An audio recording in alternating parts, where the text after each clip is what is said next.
નમસ્કાર, હું છું મિત્તલ. સ્વાગત છે આપનું મહત્વની ખબરોમાં. દિવસભરની મહત્વના સમાચારની શરૂઆત કરીશું હેડલાઇન્સથી.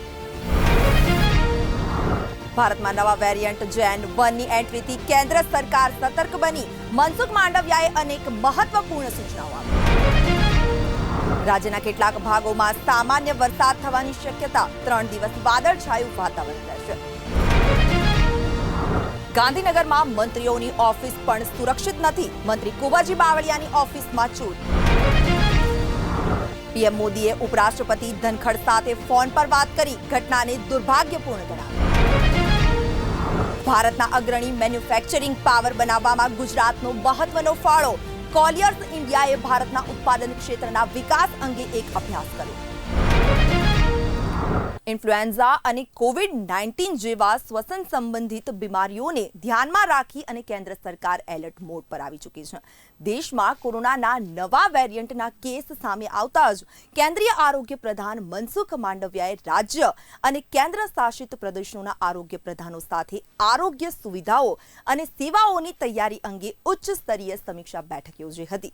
આ બેઠકમાં કેન્દ્રીય આરોગ્ય મંત્રીએ રાજ્યોને શું સૂચનો કર્યા અને કેવા પ્રકારના પગલાં લેવા માટે જણાવ્યું. જુઓ અમારા આ ખાસ અહેવાલ.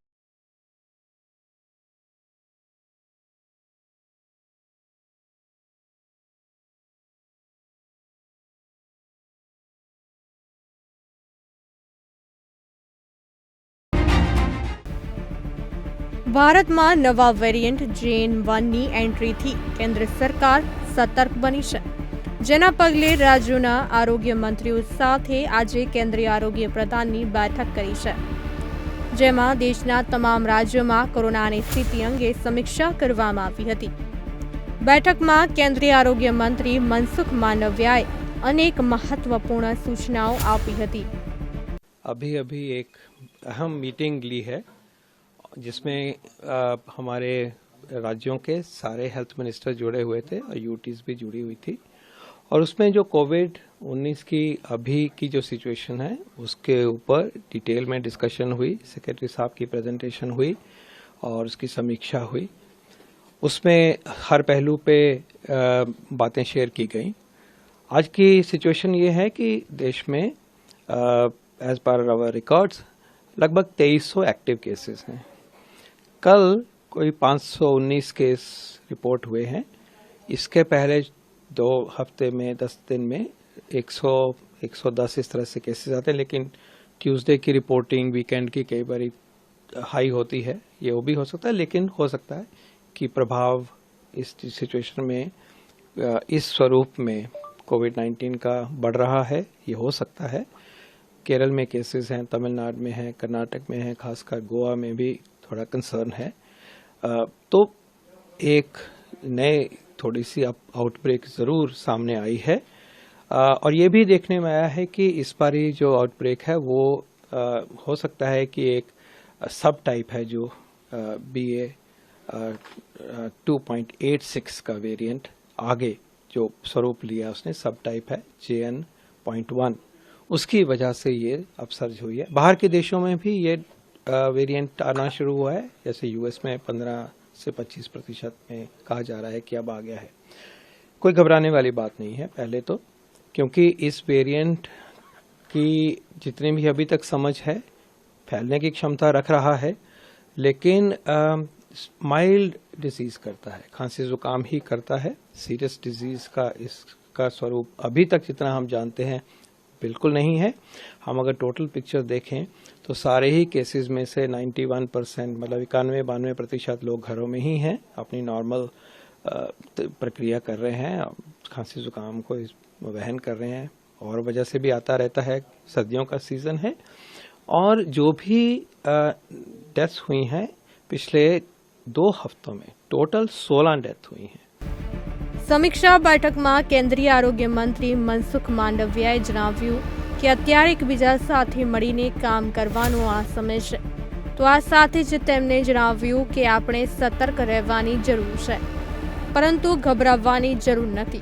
હોસ્પિટલની સજ્જતા તેમજ દેખરેખમાં વધારો અને લોકો સાથે અસરકારક સંચારની મોક ડ્રીલ સાથે તૈયાર રહેવું મહત્વપૂર્ણ છે. તો દરેક હોસ્પિટલોમાં દર 3 મહિનામાં એકવાર મોક ડ્રીલ કરીએ. આ સાથે મનસુખ માંડવિયાએ જણાવ્યું કે હું રાજ્યોને કેન્દ્ર તરફથી તમામ સમર્થનની ખાતરી આપું છું. તેની સાથે કેન્દ્રીય આરોગ્ય મંત્રી મનસુખ માંડવિયાએ જણાવ્યું કે સ્વાસ્થ્ય એ કોઈ રાજકારણ માટેનું ક્ષેત્ર નથી. કેન્દ્રીય આરોગ્ય મંત્રાલય દરેક સહાય માટે ઉપલબ્ધ છે. મહત્વનું છે કે મંગળવારે અપડેટ કરાયેલ કેન્દ્રીય આરોગ્ય મંત્રાલયના ડેટા અનુસાર ભારતમાં સોમવારે 288 નવા કોરોના કેસ નોંધાયા હતા, જ્યારે સક્રિય કેસ વધીને 1970 થઈ ગયા હતા. અત્યાર સુધીમાં મૃત્યુઆંક 5,33,318 નોંધાયો છે.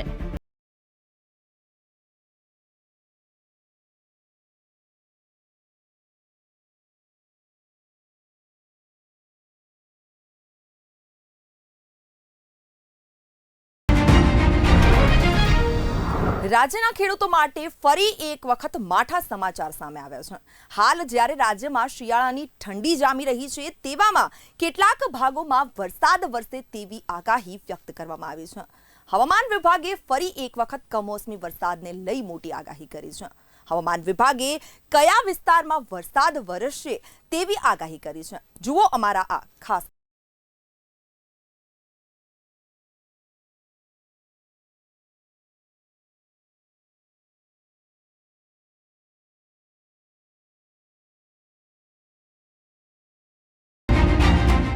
હવામાન વિભાગની આગાહી અનુસાર આગામી 24 કલાકમાં રાજ્યમાં સામાન્ય વરસાદની શક્યતા છે.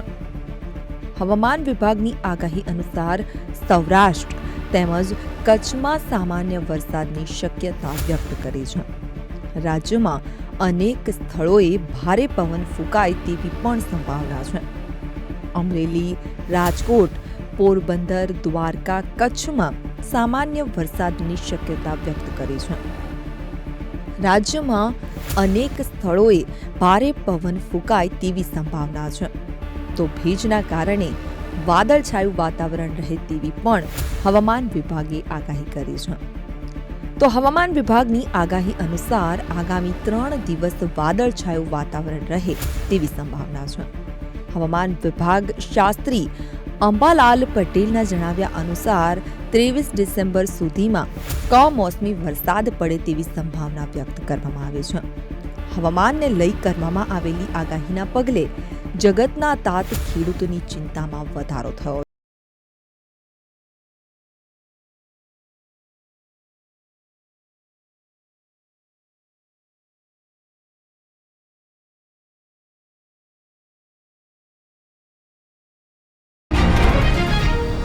સંસદ સંકુલમાં રાજ્યસભાના અધ્યક્ષ અને ઉપરાષ્ટ્રપતિ જગદીપ ધનખડની મિમિક્રીનો મામલો હવે રાજકીય વેગ પકડતો જોવા મળી રહ્યો છે. પીએમ મોદી, રાષ્ટ્રપતિ દ્રૌપદી મુર્મુ સહિતના નેતાઓએ પણ આ મામલે પોતાની પ્રતિક્રિયા આપી હતી અને ઘટનાને વખોડી કાઢી હતી. પીએમ મોદીએ ઉપરાષ્ટ્રપતિ ધનખડ સાથે ફોન પર વાત કરી અને ઘટનાને દુર્ભાગ્યપૂર્ણ ગણાવી હતી.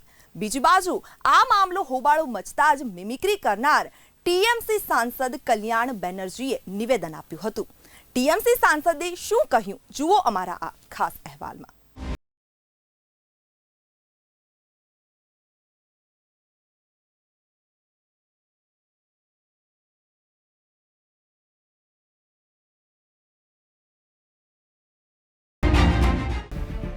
ઉપરાષ્ટ્રપતિ જગદીપ ધનખડની મિમિક્રીનો વિવાદ વકરતો જઈ રહ્યો છે. ત્યારે આ મામલે ફસાયેલા તૃણમૂલ કોંગ્રેસના સાંસદ કલ્યાણ બેનર્જીએ સમગ્ર મામલે સ્પષ્ટતા કરી હતી. આ મામલે સ્પષ્ટતા કરતા કલ્યાણ બેનર્જીએ કહ્યું છે કે મારો ઈરાદો કોઈને ઠેસ પહોંચાડવાનો નહોતો. ધનખડ સર મારાથી વરિષ્ઠ છે.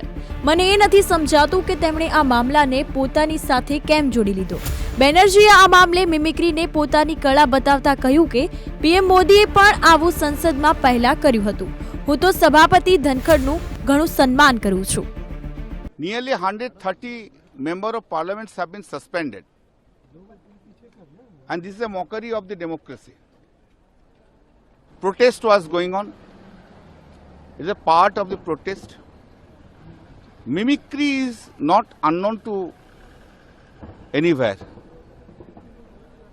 But I didn't have any intention at all to hurt or disrespect any person, including the Honorable Vice President. He also belongs to my profession. He is senior to me as senior advocate also. He was our ex-governor also. There are on some issues, some difference of opinions were there. That's a different thing. But it was no intention at all to disrespect any person, any post. उपराष्ट्रपति जी का अपमान किया है, बल्कि एक बड़े समुदाय का अपमान किया है, जिनको अवसर मिला। देश में अगर देखा जाए राष्ट्रपति जी के बाद उपराष्ट्रपति जी का पद आता है और उसको भी अपमानित करने में कांग्रेस ने और सहयोगी दलों ने कोई कसर नहीं छोड़ी। पहले राष्ट्रपति जी का अपमान किया तो अनुसूचित जनजाति का जिस तरह से अपमान किया गया वो देश ने देखा। कांग्रेस के सांसदों ने, कांग्रेस के नेताओं ने राष्ट्रपति जी के अपमान में भी कोई कसर नहीं छोड़ी। अब उपराष्ट्रपति जी का भी अपमान नहीं सहेगा हिंदुस्तान। ये संविधान का भी अपमान है, उपराष्ट्रपति जी का भी अपमान है। और सबसे बड़ी बात यह है, ना सोनिया गांधी जी, ना राहुल गांधी जी, ना खड़गे जी और ना ही ममता जी, किसी ने इस पर ना इसकी निंदा की, ना इस पर माफी मांगी और ना ही कोई प्रयास किए। आखिर विपक्ष चाहता क्या है? विपक्ष चाहता है लोकतंत्र की हत्या करना, संविधान का अपमान करना, संवैधानिक पदों पर बैठे लोगों का अपमान करना। और जो रोज जाट समुदाय में देखा जा रहा है, जिस तरह के देश के अलग अलग कोनों से उत्तर से लेकर दक्षिण तक ये देखने को मिला कि उपराष्ट्रपति जी के पक्ष में लोग निकलकर बाहर आए। ટીએમસી સાંસદ દ્વારા ઉપરાષ્ટ્રપતિ જગદીપ ધનખડની મિમિક્રીની ઘટનાને વડાપ્રધાન નરેન્દ્ર મોદીએ દુર્ભાગ્યપૂર્ણ ગણાવી છે। ઉપરાષ્ટ્રપતિએ સોશિયલ મીડિયા પર પોસ્ટ કરીને કહ્યું છે કે વડાપ્રધાન નરેન્દ્ર મોદીનો ટેલિફોન આવ્યો હતો। તેમણે કેટલાક સાંસદો દ્વારા ગઈકાલે સંસદ પરિસરમાં કરવામાં આવેલી ઘૃણાસ્પદ હરકત પર ખૂબ જ દુઃખ વ્યક્ત કર્યું છે। બીજી બાજુ આ મામલે કેન્દ્રીય મંત્રી અનુરાગ ઠાકુરે પણ પ્રતિક્રિયા આપી હતી અને આ ઘટનાને બંધારણનું અને ઉપરાષ્ટ્રપતિનું અપમાન ગણાવી હતી। Bureau report bulletin India.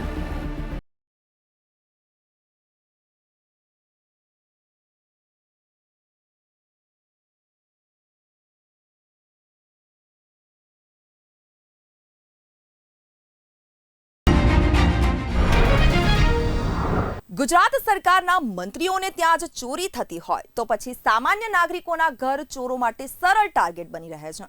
હાલ ગાંધીનગરથી એક ચોંકાવનારા સમાચાર સામે આવ્યા હતા, જેમાં મંત્રી કુંવરજી બાવળિયાની ઓફિસમાં જ ચોરી થયાનો ઘાટ ઘડાયો હતો। ત્યારે શું છે સમગ્ર વિગત, જુઓ।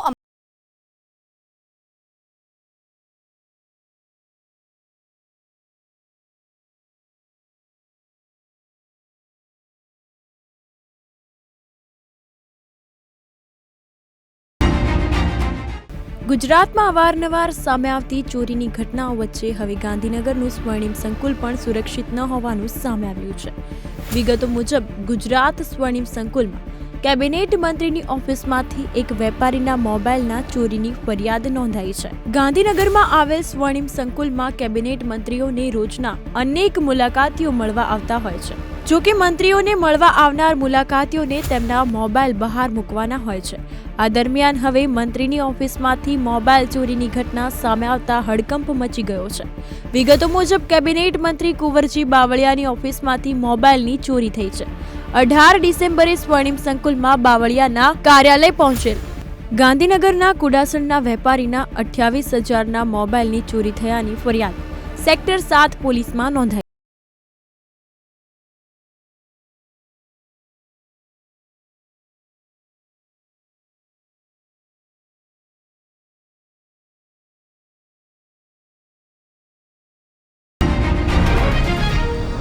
મુખ્યમંત્રી ભૂપેન્દ્ર પટેલના નેતૃત્વમાં ગુજરાત સરકાર આગામી 10મી વાયબ્રન્ટ ગુજરાત ગ્લોબલ સમિટની તૈયારીમાં અંતિમ તબક્કામાં છે।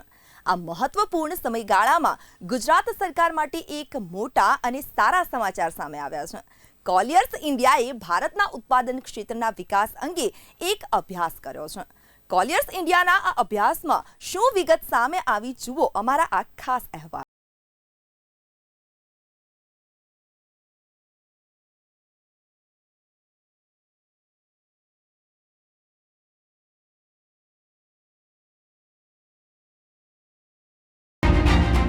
વડાપ્રધાન નરેન્દ્ર મોદી ગુજરાતને વેપાર ઉદ્યોગના વર્લ્ડ મેપ પર અગ્રીમ સ્થાન અપાવવા 2003થી શરૂ કરાવેલી વાઇબ્રન્ટ ગુજરાત ગ્લોબલ સમિટનું 10મું સંસ્કરણ આગામી 10થી 12 જાન્યુઆરી 2024ના યોજાશે. મુખ્યમંત્રી ભૂપેન્દ્ર પટેલે આ વાઇબ્રન્ટ સમિટને 2 દાયકાની સમિટ ઓફ સક્સેસ તરીકે આયોજિત કરીને જ્વલંત સફળતા અપાવવા માટે રાજ્ય સરકારે કરેલા બહુઆયામી આયોજનને ઉચ્ચ સ્તરીય બેઠકમાં આખરી ઓપ આપ્યો હતો. મુખ્યમંત્રી ભૂપેન્દ્ર પટેલના અધ્યક્ષસ્થાને આ અંગે યોજાયેલી કોર કમિટીની બેઠકમાં નાણામંત્રી કનુભાઈ દેસાઈ, આરોગ્ય અને ટેકનિકલ શિક્ષણ મંત્રી ઋષિકેશ પટેલ, ઉદ્યોગ મંત્રી બલવંતસિંહ રાજપૂત, રાજ્યમંત્રીઓ હર્ષ સંઘવી તેમજ જગદીશ વિશ્વકર્મા પણ સહભાગી થયા હતા.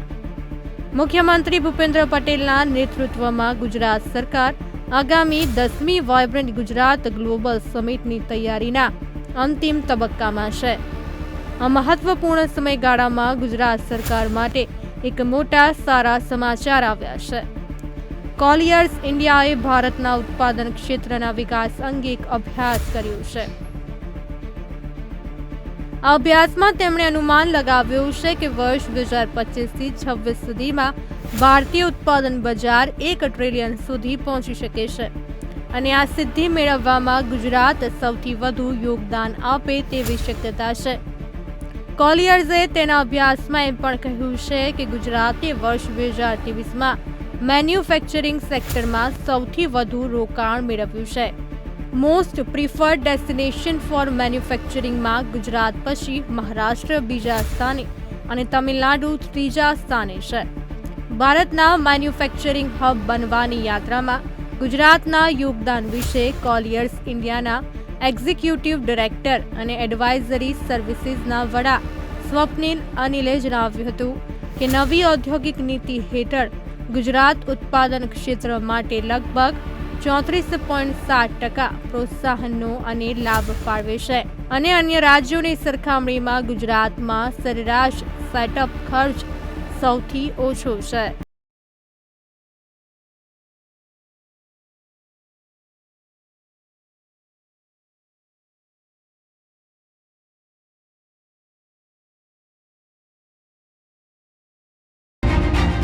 દિવસભરની મહત્વની ખબરો જોવા માટે ફરીથી મળીશું આ જ સમયે. ત્યાં સુધી જોતા રહો બુલેટિન ઇન્ડિયા, ભરોસો ગુજરાતનો.